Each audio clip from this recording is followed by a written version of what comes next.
আমাদের জীবনে কত আপনজন থাকে,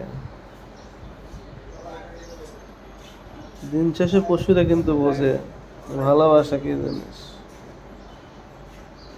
যে তার মনিব কি জিনিস। আমার চারপাশের মানুষগুলো বোঝে না, কারণ আমরা বুঝি স্বার্থ, কি দিছে কি দেয় নাই, কি আছে, নাইলে কি খায় সারাদিন একটু কেক আবি যাবি খাও, আইসা পায়ের উপরে বয়ে রয়েছে 10টা মিনিট ধরে পাটা কামড়াইতেছে, লেইতেছে, সরে না, সরে দিলে আবার এখানে এসে। এটা হচ্ছে পশুর ভালোবাসা। আর আমগো মানুষের ভালোবাসা হচ্ছে অদ্ভুত, যেখানে বিভিন্ন হিসাব নিকাশ থাকে, আর এখানে কোনো হিসাব থাকে না।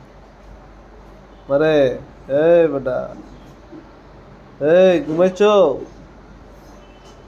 ঘুমাই না, যাক না।